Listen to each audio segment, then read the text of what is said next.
Bueno, chicos, bueno, primero que todo, darles la bienvenida a esta charla. A mí me parece que es una charla muy chévere que nos va a dejar como muchas cosas y mucho aprendizaje, porque muchas veces el tema del sueño pasa muy desapercibido. Nosotros pensamos que pues no tiene como tanto impacto, no solo en temas de salud, sino incluso también en temas de recuperación, en temas de rendimiento. Y la idea ahorita es como abordar esos mecanismos por los cuales pues pasan todas esas cosas a nivel de salud, a nivel de rendimiento, de recuperación y mirar cómo podemos hacer para trabajar en mejorar nuestra calidad y obviamente la duración del sueño. Entonces, como les decía, lo primero que vamos a tratar es como un tema de fisiología del sueño, más o menos cómo funciona, porque esta partecita, esta primera parte nos va a ayudar a entender como lo que yo les voy a explicar en el resto de la charla, pero voy a tratar de hacerlo como muy entendible. Después ya vamos a hablar sobre el impacto que tiene el sueño en la salud en general y ahí vamos a tocar pues temas como el tema del funcionamiento del sistema inmune, la regulación hormonal, que la regulación hormonal no solo impacta, por ejemplo, en la salud sexual o, no sé, como en cosas tan sencillas, sino que tiene impacto incluso en el tema de las enfermedades no transmitidas como la diabetes, el hipotiroidismo. También vamos a hablar un poquito del impacto que tiene el dormir bien sobre la composición corporal y también sobre la microbiota intestinal, que ahorita ese tema de la microbiota intestinal también se está tratando mucho y de hecho podríamos dedicarle una charla completa solo a eso. Ahorita la idea es como hablar, digamos que la relación que tiene el dormir bien con la microbiota y la calidad de la microbiota intestinal. Y también vamos a hablar, pues, qué impacto tiene el sueño sobre el rendimiento deportivo, como les decía, obviamente también el tema de recuperación y de esas adaptaciones que nosotros vamos generando en esas fases de sueño REM y de sueño profundo. Y finalizando, vamos a hablar sobre cómo podemos mejorar la calidad y la cantidad del sueño, tratando temas, pues, como de modificación conductual, temas pues de cómo lo podemos abordar desde los alimentos, también desde la suplementación, entonces va a estar súper completa esta charla, súper chévere. Ahí pues como les decía Pablo, importante que cualquier dudita que les vaya surgiendo la van anotando en el chat y ahí las vamos resolviendo yo creo que ya al final de la charla.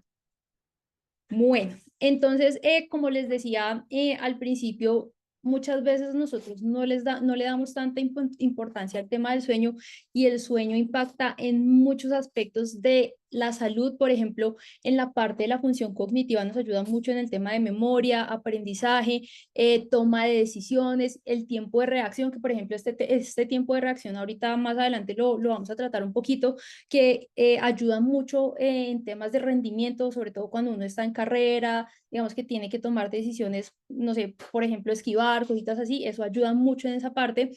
Obviamente también está muy involucrado en el tema del estado de ánimo, porque yo creo que a todos nos ha pasado que a veces hemos tenido temporaditas en las que el sueño no funciona muy bien o que por temas laborales, temas de tiempo, no podemos como dormir lo que necesitamos y uno siempre nota que el tema del estrés, del estado de ánimo se altera bastante, incluso el no tener un buen sueño está asociado con temas de ansiedad, depresión y lo que les decía, el tema de regulación hormonal.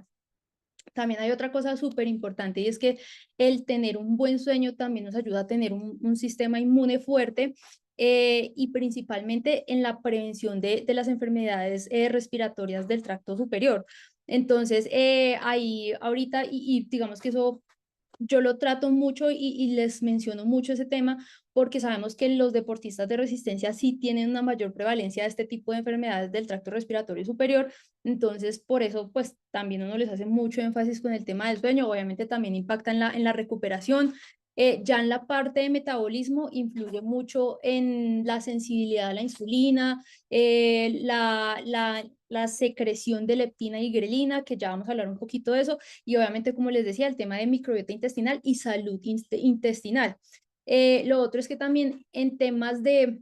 sí, como de reparación muscular, también puede tener un gran impacto porque digamos que eso va muy asociado al tema de la regulación hormonal. El que nosotros tengamos una buena calidad del sueño nos permite pues tener una secreción adecuada de hormonas como la testosterona, el cortisol, el IGF-1, entonces digamos que hay varias cositas que sí, obviamente impactan en el tener una buena calidad del sueño y como sabemos, el sueño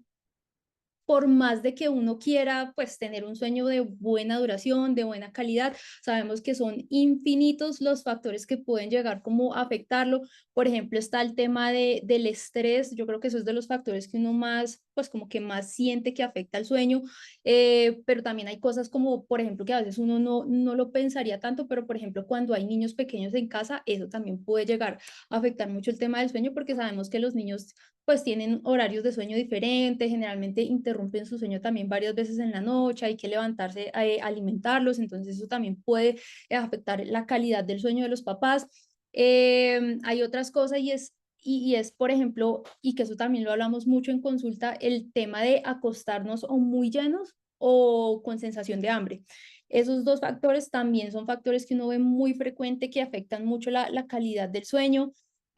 También está el tema del horario de entrenamiento muchas veces y yo creo que aquí la gran mayoría de las personas nos identificamos con eso. La gran mayoría tenemos horarios de trabajo en donde el tema del entrenamiento tiene que ser o muy temprano o muy tarde. Entonces eso también puede llegar a afectar la calidad del sueño porque, por ejemplo, si nosotros tenemos que entrenar muy temprano, por ejemplo, las personas que viven en climas cálidos en la costa, que ya salir después de las 6 de la mañana es imposible. Ahí, por ejemplo, el tema de la duración del sueño generalmente se ve muy afectado porque pues uno normalmente y lo que uno ve la mayoría de las veces es que uno se acuesta tipo 9 10 de la noche y por ejemplo ya están levantándose tipo 3 y media, 4 de la mañana, entonces ahí la duración del sueño se ve afectada y lo otro es que también si nosotros entrenamos muy tarde, eh, muchas veces, digamos que eso hay dos como tipos de, digamos que de genoma que impactan sobre eso. Hay personas que el hacer ejercicio cerca a la hora de acostarse les ayuda como a sentirse más agotados y a conciliar más fácilmente el sueño, pero hay personas que tienen el efecto contrario, que por ejemplo hacen actividad física antes de acostarse y el sistema nervioso está tan, pues como tan alerta que muchas veces les cuesta como volver a la calma. Entonces también esa situación nosotros lo vemos mucho en consulta. Obviamente también está todo el tema de las pautas de higiene del sueño, que muchas veces no las conocemos, por ejemplo, el tiempo de pantallas, el estar en el celular scrolleando en las redes, eso también afecta mucho la calidad del sueño. Obviamente también el consumo de bebidas pues con cafeína y también hay otro factor que a veces sale un poquito el tema, pues como de las manos, que es el tema del cronotipo, que es básicamente como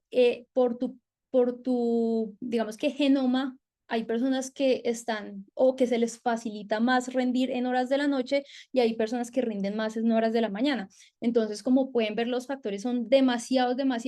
Obviamente, y digamos que, por ejemplo, con el tema de pautas de higiene del sueño, uno trata como de abordar lo que más puede, pero pues hay cositas que sí, obviamente se salen de las manos. Entonces, ahorita vamos a hablar un poco como del tema de la fisiología del sueño. Esto va a ser, puede que sea un poquito tedioso, pero voy a tratar de hacerlo como muy sencillo, porque el que ustedes entiendan esta parte les va a permitir como entender como las consecuencias que tiene el no dormir bien en la salud. Entonces, ahí lo primero que hay que mencionar es que el sueño es un mediador entre tres cosas. Lo primero es el núcleo supraquiasmático, que es como una estructura que nosotros tenemos en el hipotálamo que está compuesto por un grupo de neuronas y esas neuronas lo que hacen es controlar el ritmo circadiano. Y esto digamos que pues también se ve regulado, por ejemplo, por la luz y la oscuridad, por eso uno también, y eso lo vamos a ver más adelante, dentro de las pautas de higiene del sueño, uno les recomienda que la habitación en la que vayan a dormir esté lo más oscura posible, porque esto afecta la regulación de este núcleo supraquiasmático. Este núcleo supraquiasmático también regula lo que es, digamos que dos estructuras, que es básicamente nuestro reloj circadiano celular, que es el cerebro, y también nuestros relojes circadianos periféricos, que son ya, digamos que ciertos órganos.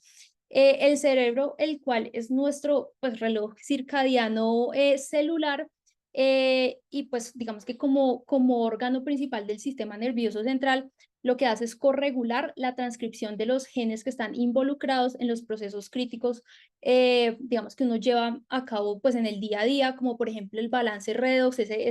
como ese balance entre el estrés oxidativo y el estrés reductivo. También controla procesos inflamatorios, que esta parte va a ser súper importante para lo que vamos a tratar más adelante. También ayuda mucho a regular la proteostasis, que eso es como el balance entre el catabolismo y el anabolismo, como ese balance entre sí, como la ruptura de la fibra muscular y lo que se repara, y no solo de la fibra muscular, sino también de otros tejidos, células. Y también ayuda a regular la homeostasis sináptica, digamos que entre pues todo lo que es el sistema nervioso. Obviamente hay muchas cosas que también pues regula esta parte del cerebro, pero también otra cosa que regula el ciclo supraquiasmático, el núcleo supraquiasmático, son los relojes circadianos periféricos, que son básicamente órganos que también se ven afectados y responden a la calidad y a la cantidad del sueño. Entonces, esto también, digamos que la forma en la que se regulan estos órganos, digamos que sí, estos ciclos relojes circadianos periféricos pueden incidir en muchos procesos fisiológicos, como por ejemplo el metabolismo periférico, la homeostasis de la glucosa, la regulación vascular, regulación hormonal. También digamos que tiene ahí como su importancia en la inflamación periférica, y estos procesos de igual forma influyen en la homeostasis cerebral, es decir que pues digamos que también estos procesos son regulados por el cerebro. Entonces aquí digamos que el mensaje principal es que el sueño influye en tantos procesos fisiológicos, y por eso es que impacta en tantos aspectos de nuestra salud y nuestro rendimiento. Entonces digamos que es algo que es súper, súper complejo, pero sí es importante como darle la importancia que se merece. Ahora quiero hablarles un poquito como de lo que es las Ven, fases del sueño, porque perdón, dime, solo, dime. solo porque yo sé que mucha gente no, y era una parte importantísima de la diapositiva anterior, si nos explicas qué es la homeostasis. Es como la regulación, como el balance. Digamos que cuando uno habla de homeostasis, es básicamente decir que el balance sináptico, sí, como ese estado, digamos que de normalidad, por decirlo de alguna forma. Listo. Bueno, entonces ahorita vamos a hablar del tema de las fases del sueño. De hecho, nosotros hace unos días estábamos hablando de eso con un paciente, porque ahí, digamos que hay un poquito de confusión con respecto a qué tanta proporción tiene que tener cada fase. Muchas veces nosotros pensamos que si, no sé, que si la fase de sueño profundo es muy bajita, el sueño no fue reparador, y si pasa algo, y es que pues cada fase del sueño tiene como unos porcentajes o una proporción dentro de la totalidad del sueño. Entonces eso es súper importante tenerlo en cuenta, porque a veces incluso el que vean esa fase de sueño profundo pues como tan pequeña, muchas veces les genera como mucho estrés. Entonces lo primero es tener eso presente. Digamos que uno puede dividir las fases del sueño básicamente como en dos grupos grandes, que es el sueño no REM y el sueño REM. El sueño no REM corresponde al 75% de la totalidad del sueño, y digamos que dentro de digamos que ese grupo hay cuatro fases. La primera fase es la fase, digamos que muchas veces se ve, por ejemplo, en los dispositivos pues que traquean el sueño, como el sueño ligero, y es una etapa como intermedia entre como el estar despierto y el empezar a quedarnos dormidos. Es un sueño muy, muy superficial, es como esos primeros minuticos en los que nosotros estamos conciliando el sueño. Ya luego de esta viene la fase 2, la etapa 2, que es el sueño ligero profundo. Es un poquito más profundo que la fase anterior, que la fase uno, pero igual sigue siendo bastante, bastante ligero, y es el momento en donde uno ya se desconecta de su entorno, o sea, ya no está como un poquito despierto, sino que ya está como en el sueño como tal. Y en este momento, digamos que algo característico que pasa es que la temperatura corporal baja un poquito. Ya siguen las siguientes fases, que son la fase 3 y 4, que digamos que en la gran mayoría pues como sí, como de la evidencia científica se agrupan en dos, se agrupan estas dos fasecitas, que básicamente viene siendo el sueño profundo o de ondas lentas, que es el que nosotros vemos, por ejemplo, cuando uno mira el Garmin. El sueño profundo es estas dos fasecitas, Y como les decía, es un sueño que ya es más profundo, es más restaurador. Aquí hay como varios sucesos o sí, como acontecimientos fisiológicos que lo caracterizan. Ahí, por ejemplo, sí se observa una disminución de la presión arterial, el ritmo y la frecuencia respiratoria se hace más lenta. También pasa que este es el momento en donde los músculos se relajan y aumenta el suministro de sangre hacia los mismos, hacia los músculos. Entonces, esta, por ejemplo, es la fase en donde nosotros generamos como esa reparación de las microlesiones, por ejemplo, que hemos generado con el entrenamiento, en donde sintetizamos nuevo tejido muscular. Y hay muchas veces yo en las citas les hago mucho énfasis con eso porque precisamente esto va a ayudar a que nosotros vayamos haciendo esas adaptaciones fisiológicas al entrenamiento. Por ejemplo, el tema de la disminución de la presión arterial también hace parte como de todas esas adaptaciones a nivel cardiorrespiratorio que nosotros vamos generando o apropiando en horas de la noche. Aquí también, pues como les decía, es donde el cuerpo se repara, los tejidos se reparan y también este momento es un momento muy importante porque también es donde más sucede como el tema de regulación hormonal. Ya después de estas 3, 4 fases está como la fase del sueño REM, que yo creo que esa es como la fase que nosotros más, pues como más hemos escuchado. Y esta fase, miren que sí es más cortica. Esta fase corresponde al 25% del sueño, perdón. Digamos que ahí, pues lo que pasa en esta fase es que generalmente empieza como a aparecer a los 70, 90 minutos de dormirnos, pero eso va como en ciclos pequeñitos. Digamos que nosotros a lo largo de la noche solemos hacer 4 ciclos completos, es decir, bueno, la fase 1 pues es solo al principio, pero por ejemplo fase 2, fase 3, fase 4, fase de sueño REM y vuelve y se repite más o menos unas 4 a 6 veces en la noche.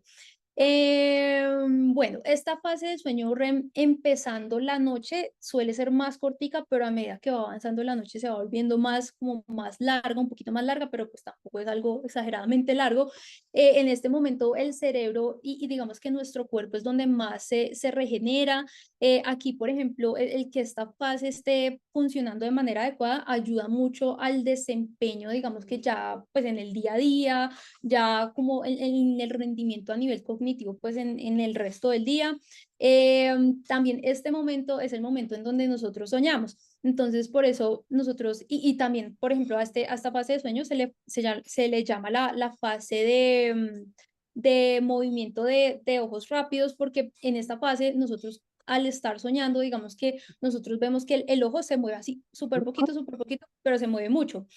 Y yo no sé si, por ejemplo, los que tienen mascotas, los que tienen perritos,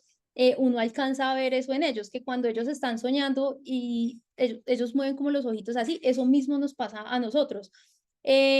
Aquí en este momento pues también ya el cuerpo está mucho más relajado. Aquí por ejemplo no hay tanto movimiento. En las otras fases sí puede que haya algo de movimiento y por ejemplo cuando uno utiliza estos relojes pues para hacer seguimiento del sueño, a veces ese movimiento que uno hace en la noche y que no necesariamente implica estar despierto, el reloj lo marca como si estuviéramos despiertos.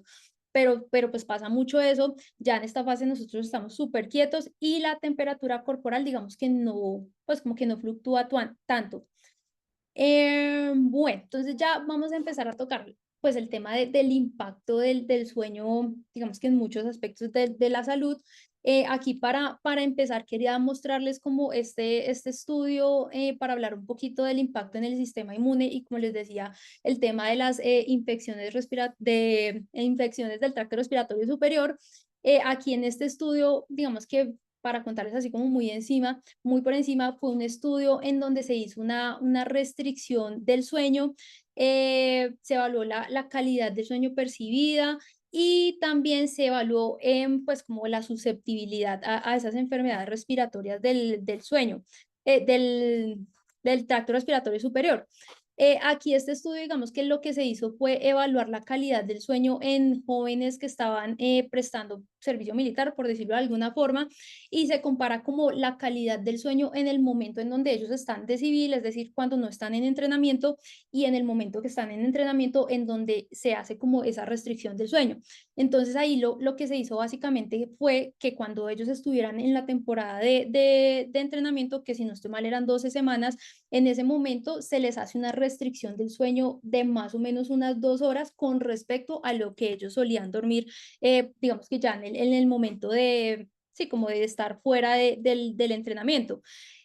Adicional a esto, se evaluó la percepción de la calidad del sueño antes del entrenamiento y después del entrenamiento. Y digamos que los médicos como del campamento de entrenamiento eran los que reportaban como la prevalencia de las enfermedades respiratorias del tracto superior. Entonces, ahí digamos que se observó que la restricción del sueño sí aumentó el riesgo de las enfermedades del tracto respiratorio superior, o sea, una restricción solo de 2 horitas ya empieza como a aumentar esa probabilidad de que nosotros tengamos ese tipo de enfermedades, pero hay algo que, digamos, que resalta aquí. Y es que ese aumento en ese tipo de enfermedades solo se vio en las personas que percibían una mala calidad del sueño. Y ahí, digamos que hay mucho, pues una cosa que yo les digo mucho también en consulta, y es que uno no saca nada con estar 8 horas acostados en una cama si estamos dando vueltas y nos despertamos a cada rato, porque eso nos habla de que la calidad del sueño no es buena. Y como pueden ver acá, eso también influye digamos que sí, como en este tipo de prevalencia de enfermedades infecciosas del tracto respiratorio superior. Entonces ahí, por ejemplo, algo que uno busca hacer cuando, por ejemplo, por temas de trabajo, por temas de tiempo, es muy difícil dormir las 7 u 8 horas que se recomiendan, es como trabajar en la calidad del sueño para, digamos que de cierta forma, compensar un poquito el tema de la duración. Hay otra cosa, y es que, bueno, las personas que tuvieron una mala percepción de la calidad del sueño y la restricción del sueño, al final de ese campamento como de entrenamiento, o sea, las 12 semanas, se observó que tenían un riesgo pues, de contraer estas enfermedades del tracto respiratorio superior hasta casi 3 veces mayor que las personas que no percibían como una mala calidad del sueño. Entonces ahí digamos que eso refuerza lo que les decía, de verdad que esto, el tema del sueño impacta muchísimo, muchísimo en el sistema inmune. Porque pues digamos que como sabemos el tema de no tener un buen sueño altera el balance redox, que era lo que yo les decía ahorita, y digamos que pues no solo eso, sino que altera el tema de la proteostasis, que no solo, como les decía al principio, está asociado al tema de reparación muscular, sino también otras cosas como la síntesis de hormonas, células sanguíneas, dentro de las cuales están la línea blanca o los leucocitos, glóbulos blancos, los cuales forman parte importante del sistema inmune, además de que el tener una respuesta inflamatoria alterada por no dormir bien, digamos que si bien es importante pues tener algo de inflamación, pues para realizar muchos procesos, digamos que fisiológicos, y para que el sistema inmune también empiece a trabajar, pasa algo, y es que cuando la inflamación es crónica o es muy excesiva, eso puede generar una reducción como sí, como el funcionamiento de los linfocitos T, los linfocitos B, que son esenciales para la defensa de virus y de bacterias. Bueno, lo otro es el tema de la regulación hormonal, que yo creo que esto es como de las cosas en las que más impacta el sueño. Ahí, digamos que hay muchísimos, o sea, yo estuve haciendo revisión de estudios y revisé muchísimos, muchísimos, y todos decían lo mismo. Y lo que sucede es que digamos que el aumento del apetito es algo que se ve muy, muy frecuente, y eso simplemente se da porque el no tener sueño de buena calidad hace que nosotros aumentemos la secreción de la hormona, de una hormona llamada grelina, que es la hormona pues mal llamada del hambre, y también hay una disminución de la secreción de la hormona de la saciedad, que es la leptina. Además de esto, cuando el sueño no ha sido de buena calidad, esto hace que también cuando nosotros comamos, digamos que normalmente cuando nosotros comemos, nosotros segregamos una hormona también pues que se segrega a nivel, digamos que gástrico, del tracto digestivo, y se llama el péptido similar al glucagón tipo 1, que este péptido similar al glucagón tipo 1 lo que hace es que retrasa el vaciamiento gástrico, y obviamente eso favorece como la saciedad, y no solo eso, sino que también manda como una señal de saciedad al sistema nervioso central. Entonces eso, digamos que esta parte hormonal como de la regulación del hambre y de la saciedad, generalmente cuando el sueño no es bueno, se ve súper, súper afectado y obviamente eso afecta mucho como la conducta alimentaria y la elección que nosotros hacemos pues como de los alimentos. Generalmente, y yo creo que a todos nos ha pasado en algún momento, que cuando no podemos dormir bien y llevamos de pronto mucho tiempo así, al otro día es súper frecuente que uno tenga como esas ansias por comer carbohidratos simples, azúcares, grasas, alimentos como densamente energéticos, sí, como muy densa, energéticamente densos, y pues obviamente el que nosotros consumamos ese tipo de alimentos, por ejemplo, ya de manera crónica, porque el tema del sueño, no sé, se volvió un problema crónico, obviamente va a influir en la aparición de enfermedades crónicas, como les decía, el tema de las enfermedades no transmisibles como la diabetes, la hipertensión, incluso hay cosas que uno no pensaría, pero también influye en la aparición de cáncer de mama, enfermedad coronaria, o sea, de verdad hay muchas, muchas cosas que se pueden como ver afectadas con esto y precisamente muchos de esos estudios o un estudio que estuve revisando dice que el dormir menos de 7 horas en adultos se ha asociado con un menor consumo de frutas y verduras y un mayor consumo de alimentos ricos en energía y pues con bajo valor nutricional, porque pues ahí generalmente lo que pasa es que uno desplaza esos alimentos que sí son saludables para comer como estos alimentos que de pronto el cuerpo nos pide más en ese momento. Bueno, aquí también, este título me quedó mal, pero aquí también, obviamente el tema del sueño también tiene un impacto muy, muy grande sobre el tema de la salud cardiovascular, como les decía al principio, porque resulta que el que nosotros no dormamos bien hace que el sistema nervioso simpático, digamos que aumente su actividad y también hay un aumento en los niveles de inflamación, como les decía al principio. Y lo que pasa con esto es que esto hace que se vaya generando como una disfunción endotelial, que es básicamente que, por ejemplo, los vasos sanguíneos, ellos normalmente hacen como un leve movimiento que permite el flujo de sangre, digamos que el flujo de nutrientes, y lo que pasa con eso, con la disfunción endotelial, que es como uno de los factores que uno ve cuando eso pasa, es que los vasos sanguíneos se vuelven más rígidos, o sea, ellos pierden como, por decirlo de alguna forma, esa flexibilidad y eso, digamos que aumenta la predisposición a la aterosclerosis, porque al no tener ellos ese movimiento así pequeñito, es más fácil que, digamos que las grasas, por decirlo de alguna forma, se adhieran a las paredes de los vasos sanguíneos. Entonces, obviamente, eso pues conlleva a un mayor riesgo de enfermedad cardiovascular. Entonces, por ese lado también es súper importante tenerlo en cuenta.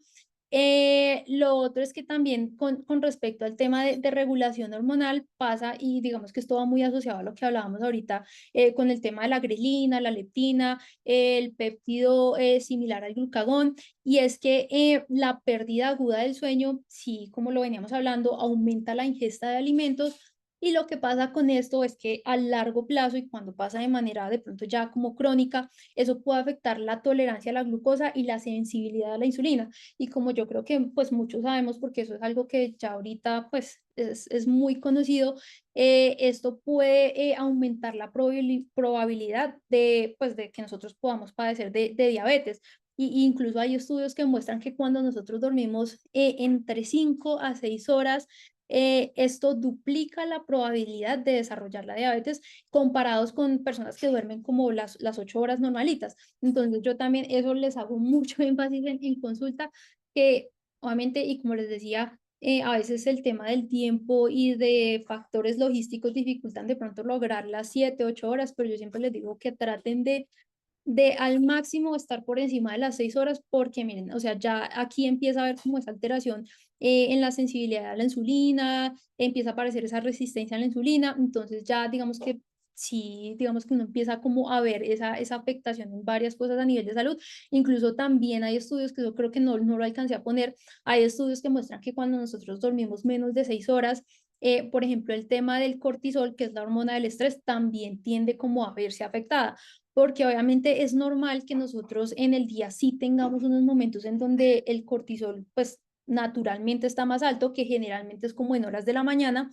pero entonces lo normal es que ese cortisol, digamos que ya después del mediodía, él empiece a disminuir, obviamente preparando el cuerpo para lo que es el sueño, pero lo que pasa es que cuando nosotros dormimos menos de 6 horas, ese cortisol tiende a estar elevado a lo largo del día. Y eso tiene muchas implicaciones a nivel metabólico, pero también tiene implicaciones a nivel de composición corporal. Generalmente esas personas son personas que tienden a acumular más grasita a nivel abdominal, que incluso les cuesta ganar masa muscular porque también hay una proteostasis afectada. Entonces sí es súper importante, pues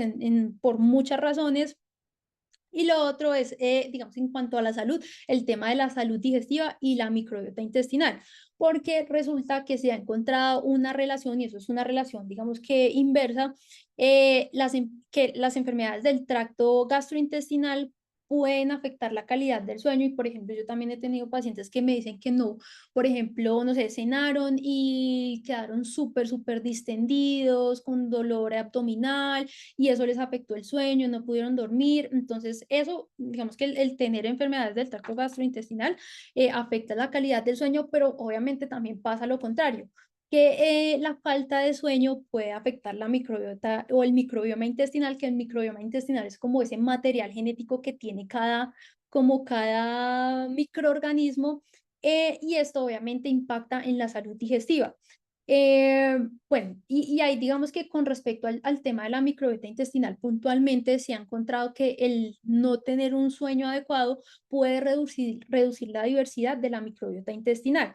Y digamos que a su vez esto hace y también se ha asociado con un mayor riesgo de disbiosis, sí, como de disbiosis, que cuando uno habla de disbiosis es básicamente que hay una mayor proliferación de bacterias, pero no microbiota necesariamente buena, sino bacterias patógenas. Entonces, cuando hay esa sobreproducción de bacterias patógenas, uno ve mucho el tema del síndrome de intestino irritable, por ejemplo, múltiples intolerancias, incluso el tema de la disbiosis también puede generar alergias alimentarias. Entonces, eso impacta muchísimo el tema de la microbiota en muchos aspectos de salud, que como les decía, ese tema yo creo que en algún momento también lo vamos a abordar, el tema de cómo impacta la microbiota, por ejemplo, en la salud mental, en la salud metabólica, incluso en la composición corporal. Entonces, pues para que lo vayamos teniendo en mente, pero sí, digamos que eso tiene un impacto muy grande. Y también, digamos que se ha visto que tener un sueño, digamos que no adecuado, eso también puede hacer que nosotros produzcamos más citoquinas inflamatorias, que las citoquinas inflamatorias, digamos que son unas moléculas que hacen que esos procesos de inflamación pues sean, se den a cabo, se lleven a cabo, y que muchas veces cuando ese aumento en esas citoquinas proinflamatorias es muy grande, obviamente la respuesta inflamatoria es muy grande. Y como les decía al principio, la inflamación crónica, pues la inflamación es buena, pero una inflamación controlada, pero ya cuando es una inflamación crónica, una inflamación excesiva, tiene muchos impactos o tiene un impacto muy grande en muchos aspectos de la salud. Y por ejemplo, ese es un factor que generalmente desencadena en el síndrome de intestino irritable. También se ha visto que al verse afectada la microbiota intestinal, la variedad de la microbiota intestinal, también se ve afectada la producción de neurotransmisores como la serotonina y GABA, que son, pues digamos que neurotransmisores que ayudan como al tema sí, como del bienestar, de la calma, y pues digamos que obviamente esto es súper importante para el tema del sueño y el estado de ánimo. Entonces también por eso es importante que nosotros tengamos como una microbiota intestinal adecuada, porque pues el que nosotros podamos producir esos neurotransmisores de manera adecuada, obviamente nos ayuda a conciliar mejor el sueño. Digamos que también es como una relación inversa.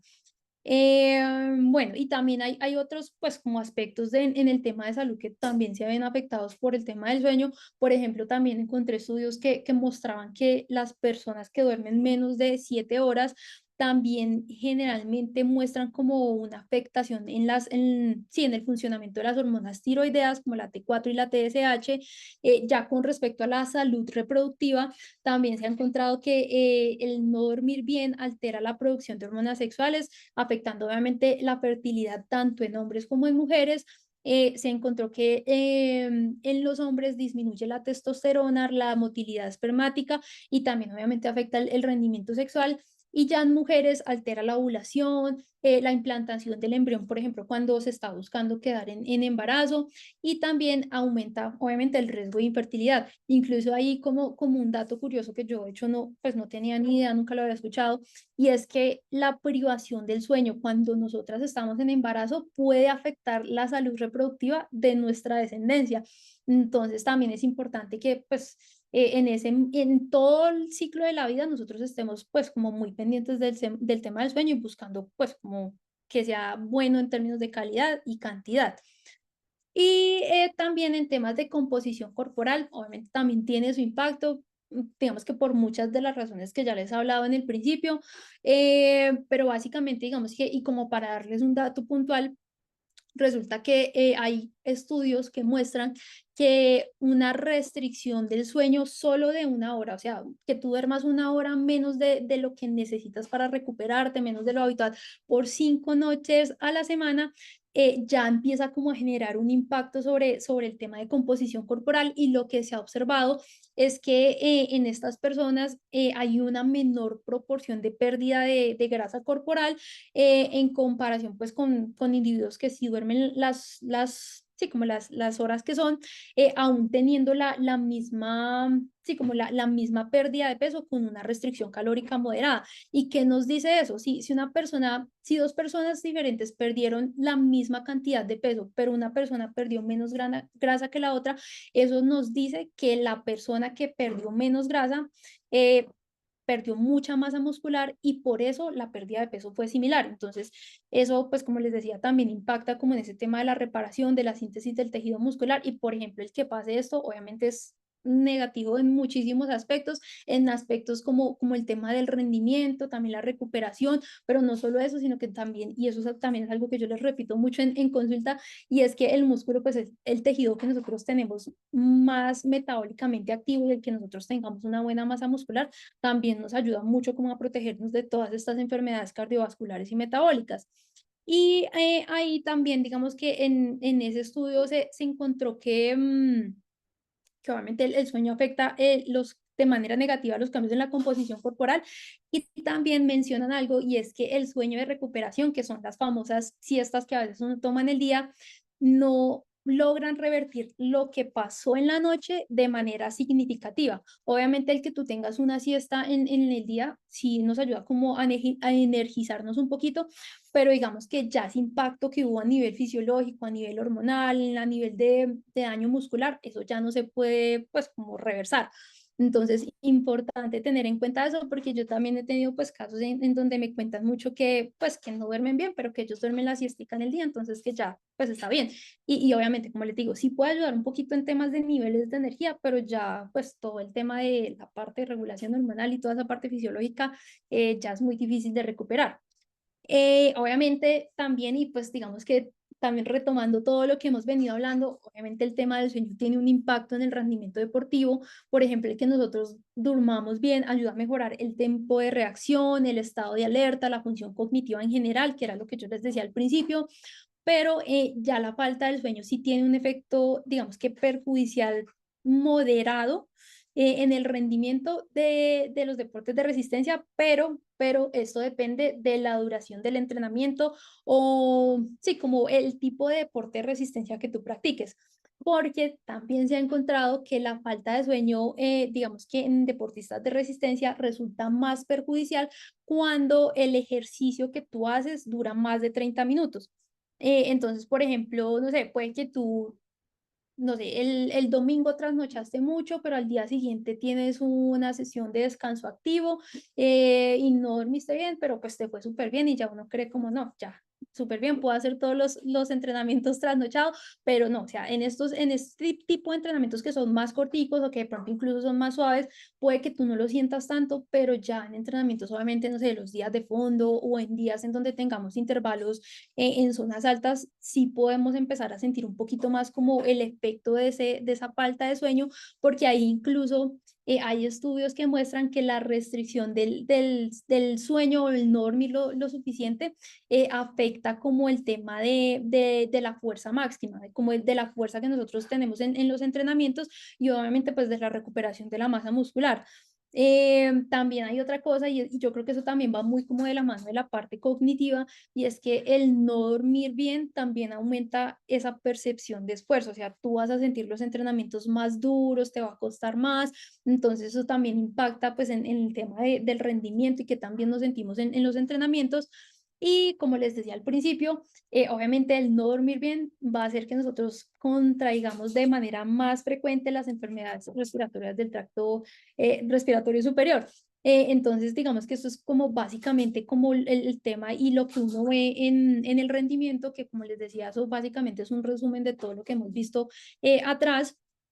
Pero entonces la idea también de esta charla es darles como esas herramientas para que ustedes puedan como trabajar en eso, porque como les digo y como les acabo de mostrar, es demasiado importante que esa parte del sueño esté funcionando bien. Y yo ahí lo que siempre les digo es que lo primero que nosotros tenemos que revisar es el tema de la higiene del sueño. Muchas veces nosotros no le prestamos a eso, como atención a eso, porque pensamos que son recomendaciones que son súper sencillas, súper bobas, que eso no sirve para nada, pero en realidad obviamente, pues el aplicar una sola cosita muy probablemente no, pues como que no tenga un impacto tan significativo en el sueño, pero la sumatoria de todas estas pautas obviamente sí puede generar como una diferencia muy grande en lo que es la calidad y la duración del sueño. Entonces, lo primero es que establezcamos horarios fijos para irnos a acostarnos y para despertarnos. Yo sé que a veces es un poquito difícil ese tema, pues como de tener siempre un horario fijo, porque como les decía, hay factores pues como que se salen de las manos de nosotros. Por ejemplo, no sé, si nosotros solemos acostarnos, no sé, a las 9 de la noche y de pronto resultó una reunión de última hora súper importante a las 8 y resulta que no había cenado, entonces tuviste tu reunión a las 8 de 8 a 9 y después a cenar y ahí se va corriendo como todo el tema del sueño. Digamos que son cosas que obviamente uno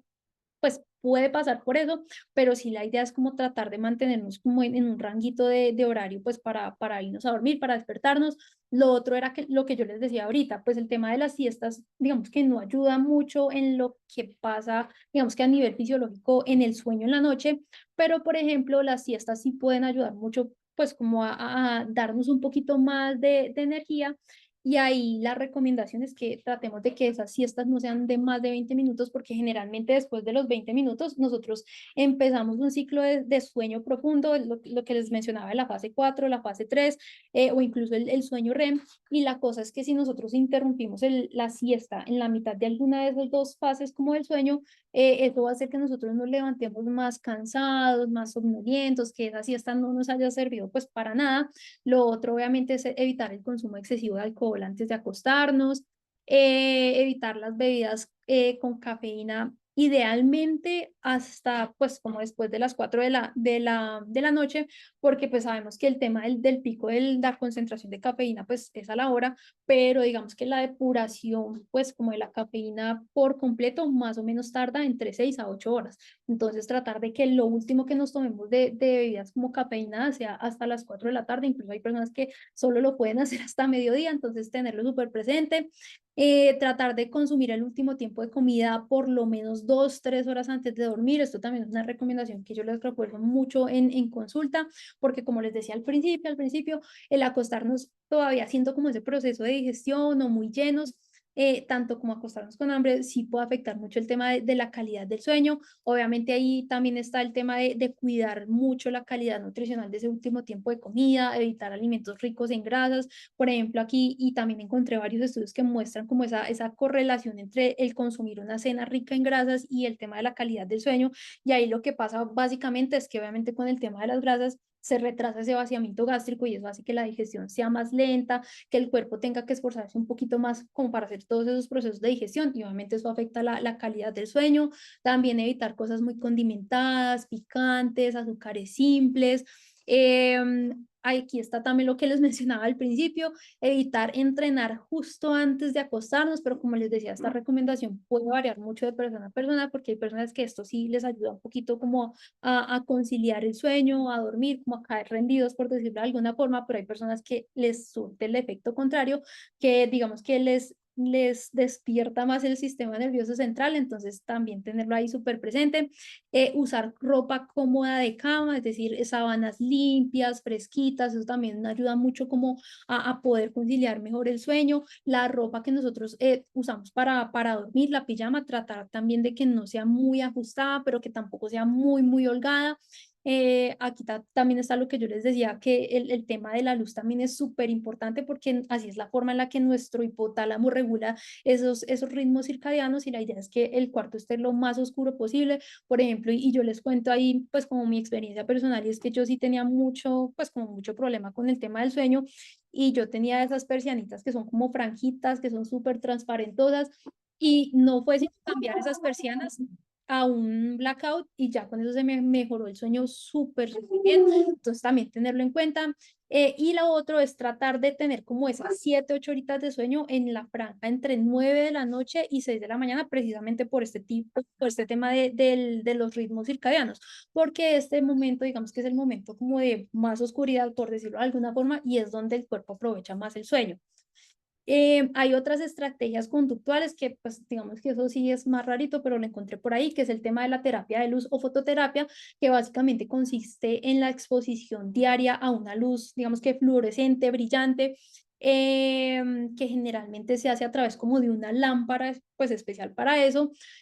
Aquí lo que hace precisamente es el tema de la regulación de los ritmos circadianos, que tu cuerpo pueda saber que, pues, como hay luz, estamos en el día, entonces necesitamos estar despiertos y ya que en la noche, pues digamos que el cuerpo pueda descansar bien. Aquí digamos que lo que yo encontré es que lo que se recomienda es hacer 30 minutos de exposición diaria a luz blanca, administrada a través de una caja de luz ubicada a la altura más o menos de los ojos, aproximadamente a unos 60, 80 centímetros de la cara. Y es importante que lo hagamos en horas de la mañana, idealmente pues como después de despertarnos y también incluso hay que manejar como una intensidad de luz que es más o menos 1500 lux, pero también hay estudios que muestran que tiene que ser más alto, hasta 10.000. Entonces también todavía como que no hay mucha certeza sobre eso, pero pues quería como traérselos porque me pareció súper interesante. Lo otro también está el tema de monitorear el sueño, digamos que ahorita, pues digamos que es un poco más fácil de hacer ese monitoreo del sueño porque generalmente yo creo que la gran mayoría de nosotros contamos con estos relojes inteligentes, pero ahorita, por ejemplo, también está el Oura Ring, también hay dispositivos de pulso oximetría, pues para mirar la saturación de oxígeno a lo largo de la noche. Hay incluso sensores de colchón que básicamente lo que hacen, según tengo entendido, es como detectar los movimientos en la noche, porque pues obviamente, y lo que les decía ahorita, si uno se mueve mucho en la noche, si se despierta, se levanta, eso habla de la calidad del sueño, pero el gold standard para la monitorización del sueño obviamente es el tema de la polisomnografía, pero pues resulta que la polisomnografía obviamente tiene sus ventajas y sus desventajas. La ventaja es que tiene o uno puede determinar de manera más exacta cuáles son las fases del sueño, cuál es la potencia espectral. Con este tipo de estudio ya uno puede dar como, yo no obviamente, pero los expertos en eso pueden dar un diagnóstico de los trastornos del sueño pues de manera como más acertada, pero obviamente tiene la desventaja de que es costoso, es invasivo. Generalmente hay que hacerlo como en un laboratorio pues como de sueño y obviamente pues al ser un entorno que es artificial, que no es tu entorno como normal en el que sueles dormir, eso también puede afectar un poquito el tema de los resultados. Y digamos que ya con respecto a los dispositivos portátiles comerciales que son estos que vemos acá, obviamente tienen muchas ventajas, no son invasivos, son más económicos, también obviamente ahorita pues con todo el avance tecnológico hay dispositivos que son pues portátiles comerciales que tienen como sensores de grados de investigación, o sea, sensores muy, muy buenos, entonces eso permite que los datos que nos arrojan pues también sean buenos. Otra cosa es que, por ejemplo, la polisomnografía es un estudio que se hace una sola vez y ya tú no tienes como, pues, cómo comparar, a no ser que pues te lo repitas de manera frecuente, pero eso generalmente no se hace. Y con el tema de los dispositivos, digamos que portátiles, obviamente tú puedes hacer un monitoreo pues a largo plazo, mirando todos los días, identificando cosas o factores de la rutina que puedan como afectar la calidad del sueño. Obviamente pues eso también aumenta el que nosotros estemos vigilando esto, aumenta como esa conciencia y como si la importancia de tener una buena calidad del sueño, pero pues obviamente también tienen sus desventajas y es que obviamente no nos puede decir como las fases del sueño, pues como de manera precisa, cómo está cada etapa. Tampoco sirve para dar un diagnóstico pues de algún trastorno del sueño. Y lo otro que yo les decía era que pues a veces el tema de estar vigilando si dormir bien, si no dormir bien, eso también puede generar un poquito de estrés, entonces también está eso como factor negativo. Y ya pues están las estrategias nutricionales, que está el tema de las infusiones son muy, muy buenas para eso, digamos que eso es como la segunda línea de acción que yo estoy en consulta, entonces ahí podemos utilizar infusiones que se combinen pues como una hierbita aromática y una fruta fuente de fitomelatonina. Ahí podemos utilizar la manzanilla, el toronjil, la pasiflora, la valeriana. Por ejemplo, la pasiflora y la valeriana también podríamos utilizarlos como en extractos, también funcionan súper bien. Y pues las frutas ricas en fitomelatonina, pues están todo lo que son las pasifloras como la maracuyá, la gulupa, pero también, por ejemplo, el kiwi. Ahorita pues hay estudios, muchos estudios con respecto a eso, que dice que si nosotros comemos 2 kiwis antes de acostarnos, eso ayuda mucho en la calidad del sueño, 30 minuticos antes de acostarnos. Obviamente están las cerezas y sobre todo la cereza amarga ayuda mucho en el tema de la calidad del sueño. Lo otro son pues como también aumentar el consumo como de alimentos ricos en triptófano y en fitomelatonina. Entonces ahí podemos empezar a incluir en el día a día de pronto un poquito más el tema del pollo, los huevos, la leche, semillas como la semilla de calabaza, chía, mostaza, girasol. La avena en hojuelas también sirve mucho para eso, las lentejas y en general las leguminosas sirven mucho para eso. También están los frutos secos, pero obviamente no todos los frutos secos, generalmente, y los que más nos aportan como el triptófano son las avellanas, nueces, pistachos, almendras, y las frutas que eran, pues dentro de esas están algunas de las que les mencionaba ahorita, pero también está la granadilla, la manzana, el banano también, digamos que es una fruta interesante para esto. Y también está ya el tema de las estrategias, digamos que a nivel de suplementación. Digamos que aquí, pues para esto hay muchas, muchas cosas. Obviamente hay unas cosas que no tienen tanta evidencia científica como otras, pero por ejemplo, lo que más evidencia científica tiene es la melatonina, obviamente. Pero con la melatonina obviamente hay que tener mucho cuidado, tratar de no utilizar dosis altas. Generalmente lo que uno recomienda son 3 a 5 miligramos al día o en la noche, porque hay, y yo he visto muchísimo eso, hay melatoninas que vienen súper concentradas, que ya 1 gramo, 10 miligramos, ya es demasiado alta, y la cosa con eso es que eso puede generar el efecto contrario, puede generarnos más alteraciones en el funcionamiento, pues como el tema del sueño y de los ciclos circadianos. Aquí también dentro de esos, pues como suplementos con evidencias está la ashwagandha, porque la ashwagandha digamos que tiene un efecto sobre la respuesta fisiológica al aumento del cortisol, ya sea por estrés o no sé, por cosas patológicas, entonces también puede servir mucho. El magnesio, que yo creo que nosotros casi que en todas las charlas se los mencionamos, también tiene mucha evidencia en esto, pero pues obviamente hay que mirar el tipo de magnesio. El magnesio que sirve puntualmente para eso, para mejorar la calidad y la cantidad del sueño, es el glicinato o bisglicinato de magnesio. Ya hay otros suplementos como por ejemplo el 5-HTP, que es básicamente el triptófano, o el L-triptófano también puede funcionar para eso, pero este no tiene tanta evidencia científica. Está el Tart Cherry, que además de ayudarnos a recuperarnos del dolor muscular inducido por el ejercicio, también nos puede ayudar a mejorar la calidad del sueño por el tema de los antioxidantes que tiene el tart cherry. Entonces, y por eso yo les mostraba en la diapositiva anterior, que el tema de la cereza, pues como fruta fuente de fitomelatonina, también ayuda mucho en el tema del sueño. Entonces aquí está el tart cherry, también está la L-teanina, que ahorita está siendo como más estudiado, más mencionado, también ayuda mucho como a la regulación como de los niveles de energía. No ayuda precisamente como a que tú sientas sueño, pero sí ayuda como a regular los niveles de energía. Y está la espirulina, que la espirulina también ahorita pues como que se está empezando a hablar mucho de eso, y básicamente lo que hace la espirulina es que al tener sí, como un potencial antioxidante tan alto y antiinflamatorio, el que se reduzca la inflamación y pues como el estrés oxidativo en la noche, eso también ayuda como a conciliar el sueño fácilmente. Entonces estos son como las ayudas ergogénicas o ayudas desde la suplementación que también podemos implementar. Y eso era lo que les quería contar el día de hoy. No sé si tienen preguntas, dudas, inquietudes. Sí hay, sí hay. Eh, Cuéntame. Ahí les agradezco que sigan poniendo las dudas en el chat, ya hay un par. Yo también les cuento, de las que tú acabas de decir, yo he probado varias, me ha ido muy bien, tanto con la mezcla de melatonina y justamente la que tú pusiste en la foto es la que yo utilizo, la de lisinato glicinato de magnesio, me ha ido súper Sí, bien. Y bueno, sí utilizo una melatonina de la marca de Life Extension. Y pues yo sí, sufro, pues tú me conoces de problemas de sueño brutales y eso me ha ayudado mucho. Y estaba teniendo un problemita, aparte del sueño, como con las alergias. Me estaba levantando como rinítico algunos días y para eso sí, me sirvió mucho fue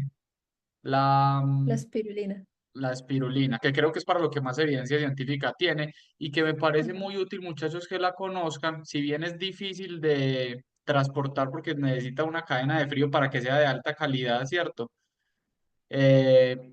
es muy útil porque, por ejemplo, hay veces cuando vamos de viaje a una carrera o algo así, nos toca dormir en la cama de un hotel. Es muy normal que ocurra este tema de la rinitis. O la gente que vive en Medellín y sabe, bueno, en Bogotá también, y sabe que por épocas del año el aire es de peor calidad, cuando hay incendios o cuando viene la famosa arena del Sahara en esos momentos ayuda muchísimo porque de verdad si no uno se levanta como todos los días con gripa. Entonces ahí es una ayuda ergogénica también útil que sirve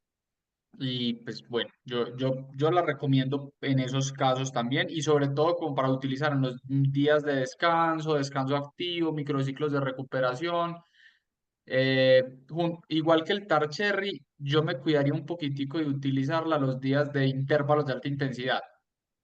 como porque de pronto puede tener algún efecto antioxidante tan potente que me disminuya la adaptación pues del trabajo realizado. Entonces tendría un poquitico de cuidado con esos dos en ese tema. Ahora sí, ¿quieres aportar algo ahí, Ale, o empiezo a leer las preguntas? No, sí, precisamente eso que acabas de decir, se me pasó mencionarlo, pero sí, por ejemplo, con lo que es el tart cherry, la espirulina e incluso la melatonina también tiene pues como poder antioxidante, hay que tener un poquito de cuidado. Yo creo que no tanto con la melatonina, pero sí el tart cherry y la espirulina porque el potencial antioxidante es súper, súper alto y obviamente pues, y yo creo que eso también lo hemos mencionado mucho, el tema de las adaptaciones al entrenamiento se pueden poner un poquito en riesgo cuando se utilizan muchas estrategias antioxidantes, que eso también es otra charla súper chévere que tenemos ahí pendiente. Súper. Luis pregunta, ¿qué tiempo de sueño debería estar en cada una de las fases de sueño o qué proporción? Bueno, eso hay, tengo entendido yo pues no, obviamente no soy la más experta en esto, pero lo que yo he leído es que, por ejemplo, lo que es el sueño ligero, generalmente suele ser como el que tiene más proporción en el sueño, generalmente está como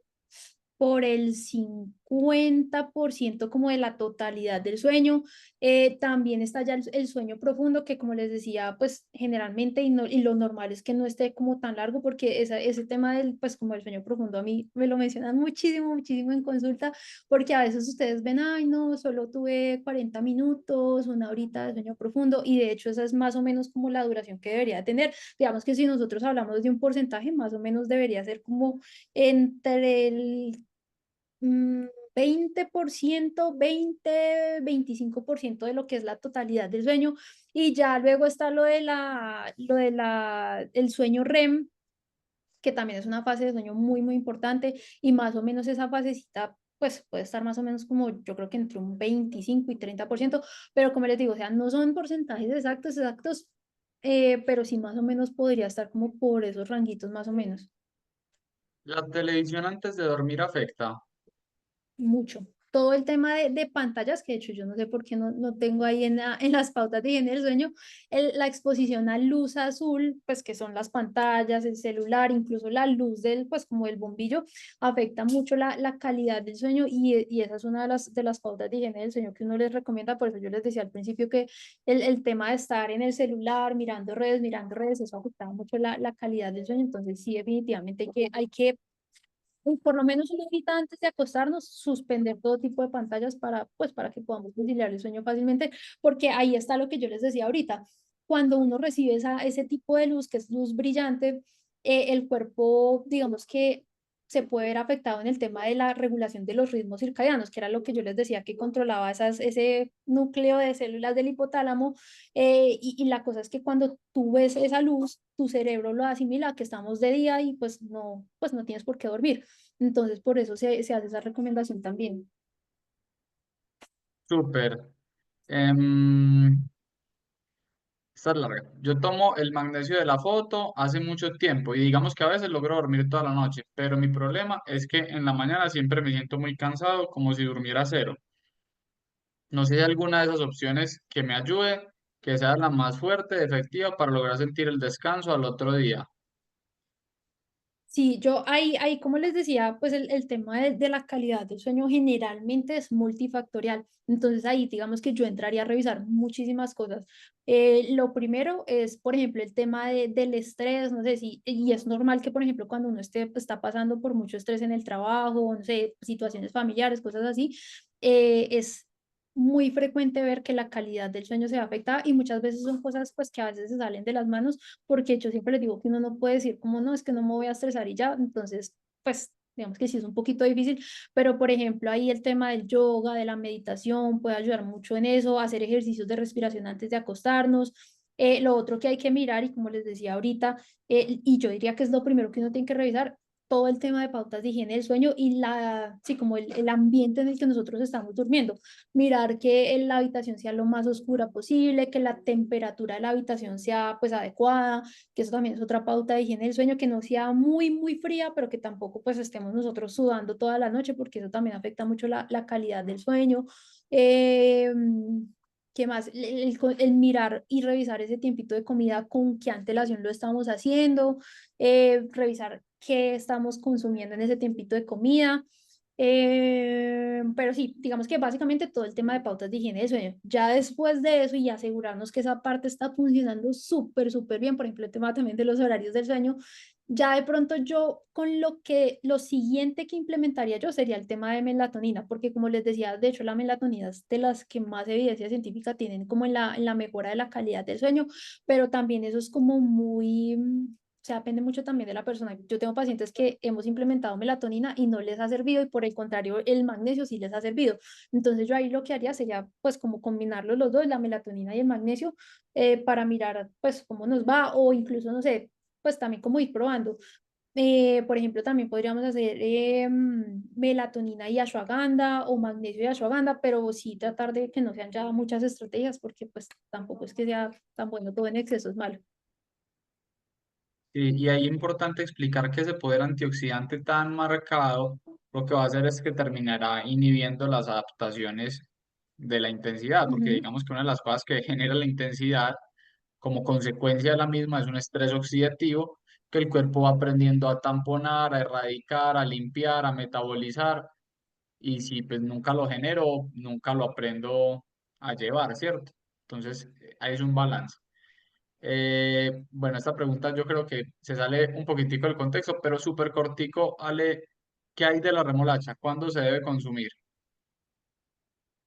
Bueno, la remolacha, el tiempo de consumo ideal es antes de entrenamientos y sobre todo entrenamientos que estén por encima del umbral ventilatorio 2 como,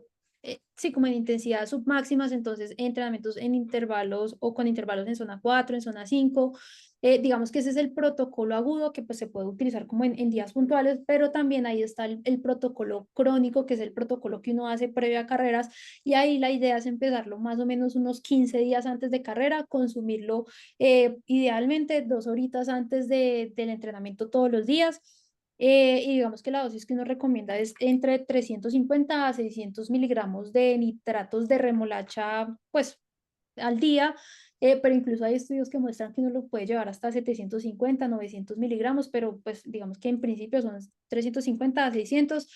Ahí pues digamos que si tú lo quieres hacer con remolacha también es totalmente válido, pero pues hay que tener en cuenta que al hacerlo con la remolacha obviamente eso va a aumentar un poquito el aporte calórico, el aporte de carbohidratos, y si lo quieres hacer con remolacha, la idea es que utilices 200 gramos de remolacha pues en el juguito, igual, 2 horitas antes, digamos que con las mismas indicaciones que te da ahorita, ahí por ejemplo para mejorar el sabor del jugo de remolacha, algo que yo les recomiendo es utilizar el zumo de limón y las moras, ayudan mucho como en ese tema. Esta pregunta, ¿cómo así que no se recomienda el Tarcherry después de entrenamiento intenso? Entonces, ¿cuándo? Se recomienda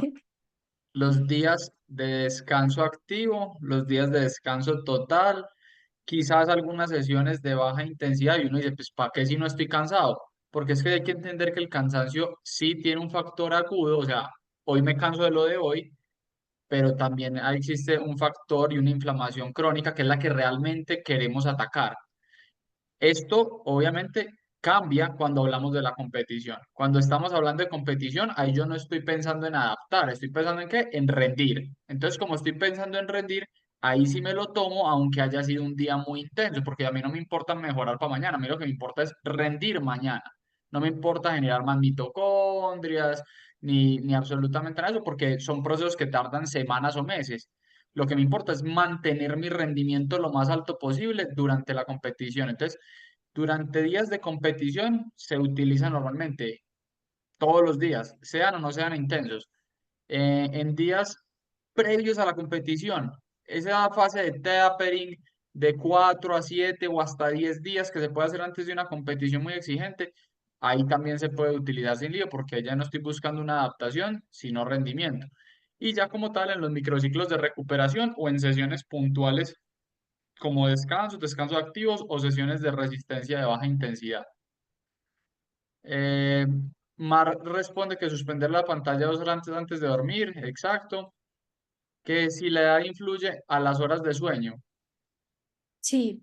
ahí hay que tener en cuenta que, por ejemplo, en chicos, y yo ahorita pues que tenemos los chicos juveniles en el equipo, les he hecho mucho énfasis en eso porque, por ejemplo, a esa edad uno necesita más horas de sueño. Generalmente ellos, por el tema de que todavía están en crecimiento, que por ejemplo todo ese tema de reparación y síntesis de tejidos en la noche pues se da como de manera importante, es importante que ese tema del sueño esté funcionando súper bien. Y generalmente en ellos uno les recomienda no de las 7 a las 8 horitas, sino de las 8 a las 9 horas. Por ejemplo, y yo creo que los que tienen bebés también se han dado cuenta de eso, los bebés también necesitan más horas de sueño. Digamos que lo que uno ve es que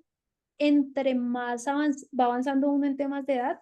puede que necesite un poquito menos de sueño. Generalmente en la infancia y en esas primeras etapas como de la vida sí se necesitan muchas horas, 10 12 horas.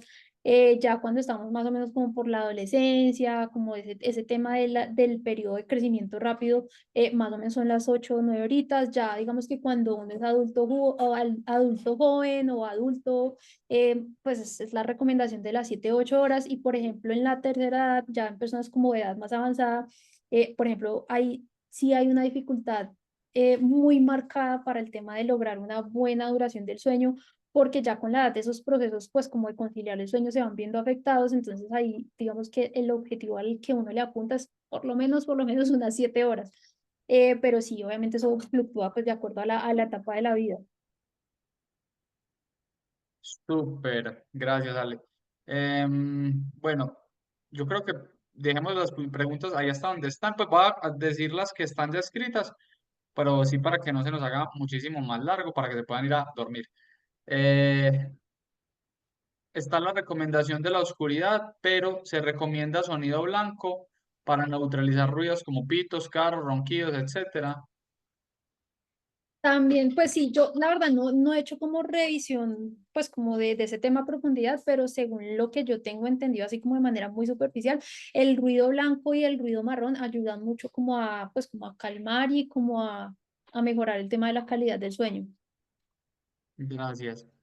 ¿Se puede tomar melatonina una noche antes de un gran fondo? Sí, de hecho es una de las estrategias que uno les recomienda antes de carrera, porque uno sabe que el día antes por temas de ansiedad, de pues como esa anticipación de la carrera, es muy frecuente que se va a afectar la calidad del sueño. Incluso ahí en esos momentos uno puede llegar incluso a hacer la combinación de la melatonina y el magnesio, entonces sí puede ser una ayuda muy buena en ese momento. Y acá hay algo importante, y es que esto no va a generar una relajación, pues que uno diga, uy, amanecí Me con dio la pe. pierna mal, Sí. hipotónico, no, eso no va a pasar. Y acá, ¿sabes qué? Me parece muy pertinente, Ale, comentarles lo siguiente. Últimamente yo tengo, pues mis amigos, todos mis amigos son del deporte, y entre ellos un psicólogo deportivo me comentaba que están llegando una cantidad impresionante de pacientes a consulta por el consumo de anticonvulsivantes para ayudarse a dormir. Personas que están tomando ribotril, sopliclona, esolpidem, un montón de drogas anticonvulsivantes que son para uno no convulsionar. Eso es una droga psiquiátrica tremendamente poderosa que claro, eso lo noquea a uno, pero tiene un montón de efectos secundarios, porque esa droga básicamente, como esas drogas básicamente como funcionan es cortando sinapsis neuronales para que no haya el cortocircuito que genera la convulsión, pero literal lo que van a hacer el consumo frecuente de estas drogas es terminar generando una dependencia supremamente alta y qué pena decirlo así, pero termina casi que embruteciendo a la persona, termina haciéndolo de reacción lenta, de procesamiento lento, de dificultad para sobrellevar operaciones sencillas. Entonces, eso no se debe hacer. Eso son entre las cosas que incluso para nuestros ciclistas juveniles no se le aceptan absolutamente nada. Y que eso es para dormir. Eso no es para dormir. Eso es para no convulsionar y es para personas que sufren de esa enfermedad. Entonces, mucho cuidado ahí con ese aspecto puntual. Obvio, si alguien tiene convulsiones, ahí sí tómeselo porque pues si no va a ser mucho peor, pero vale la salvedad. Em, la melatonina y el magnesio pueden generar efectos, adicción o efectos secundarios. No, pues digamos que ahorita en la evidencia científica no hay reporte de eso, obviamente, y hay algo que pues también pues uno les recomienda mucho y es el tema de hacer uso de ellos en la forma adecuada y siempre bajo asesoría de un profesional. Por ejemplo, este tema de la melatonina, incluso pues yo siempre les digo que si lo pueden consultar con su médico, pues también sirve muchísimo, pero no, pues no tiene por qué causar ese efecto pues como de adicción o que cuando tú lo retires, pues digamos que obviamente, por ejemplo, y con el tema del magnesio, si tus requerimientos de magnesio después de retirar el magnesio, pues no se están alcanzando, obviamente pues tú vas a sentir que cuando retires el magnesio, pues se va a volver a ver afectado el sueño, pero por ejemplo ahí tú lo puedes también manejar desde la alimentación, y es pues totalmente válido, pero digamos que en principio no tiene por qué generar como dependencia. Súper, gracias. Sebastián pregunta, o sea que se puede tomar Taz Cherry durante competencia para recuperar. Sí, perfectamente, obvio, siempre hay un depende. Si es una competencia tipo C de preparación, yo lo que quiero es adaptar ese estímulo porque es una carrera que ni siquiera es tan importante para mí, sino que lo que quiero es usarla como entrenamiento. Pero ya si es una competencia tipo Vuelta a Colombia Señor Master o una clásica departamental o Vuelta a Colombia o clásico RCN, ya dependiendo obviamente del nivel, ahí sí se puede usar todos los días porque ahí lo que importa es rendir el día a día. Y Bueno, ahí ahí obviamente Gamaliel nos comentaba que varios chicos le estaban contando usar eso. Súper triste, yo he tenido amigos que han caído en eso y ha sido bien difícil que salgan de ahí.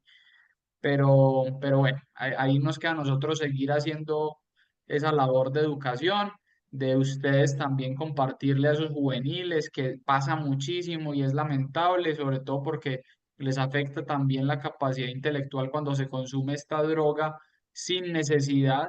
Entonces, pues que estemos ahí siempre acompañando también a los jóvenes y ojalá nosotros no caigamos tampoco en eso. Gracias a Mar que ahí le gustó mucho la charla, muchachos. Bueno, Ale, muchas gracias. con gusto, con gusto. Gracias a todos, a Liz, a Mar. Gracias, Bueno, chicos. gracias a todos, de verdad, muchachos, ahí por estar pendientes. Estuvo larguita, pero muy buena, Ale. Muchas gracias. Dale, dale, súper. Me gusta que les haya gustado y que obviamente que les saquen mucho, mucho provecho. Alexis, podemos finalizar la grabación.